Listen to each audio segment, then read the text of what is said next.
شانو اینجا رو تمیز کردی، برو اونور. داری چی کار میکنی؟ من خونم لاک میزنم.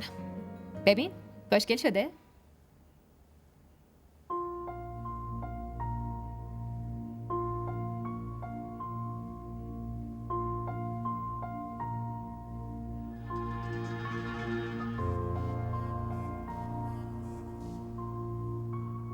به چی اینقدر زل زدی؟ مگه قبلا ما رو ندیدی؟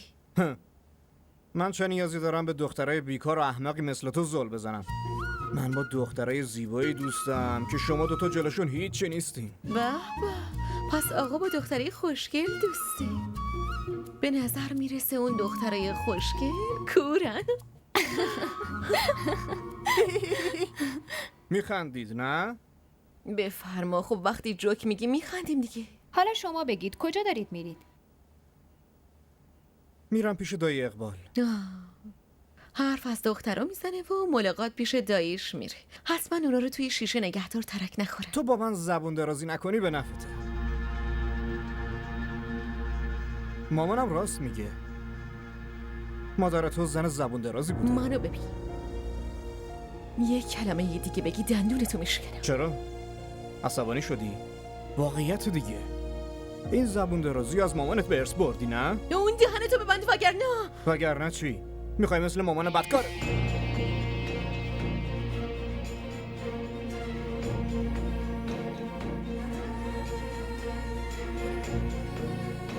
کار خوبی نکردی.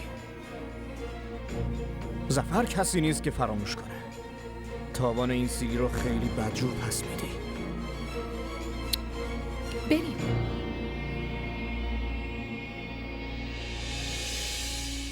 خدا لعنتش کنه، اون دختر رو چطور تونسته رو پسر من دست بلند کنه؟ فقط به خاطر شما و دایی کاری نکردم، وگرنه همونجا میکشتمش. خوب کاری کردی. من الان با اقبال حسن حرف میزنم، اون حساب این دختر رو نه. میرسه. به کسی چیزی نمیگید، چرا؟ چون این سیلیو به من زده و خودم انتقامشو میگیرم. دختره از هیچی نمیترسه ظفر؟ نکنه بازم یه بلای سرت بیاره. که اینطور؟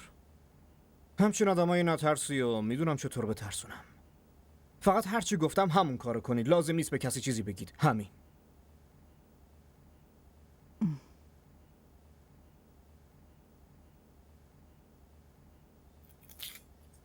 زنده داشت برنج دم کشیده، یه سر میزنین؟ آره.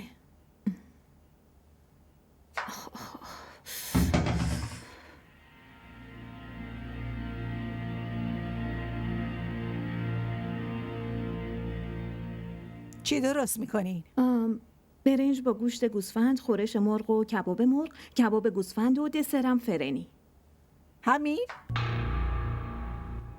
مگه کمه؟ خانواده شوهر فریحه میاد. تو میپرسی مگه کمه؟ شما بگید دیگه چی لازمه درست کنیم، ما درست میکنیم. شاکره و شانو کجان؟ شاکره حالش خوب نبود و شانو هم به همه کارا نمیرسه.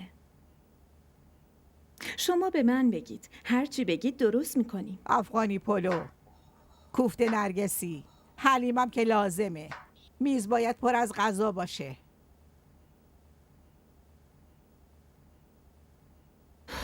ببینم مگه اینجا هتل که هی غذا سفارش میدن؟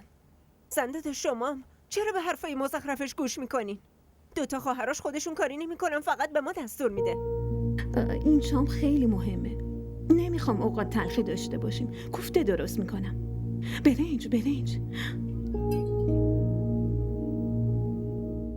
सितम है खुदाया क्यों प्यार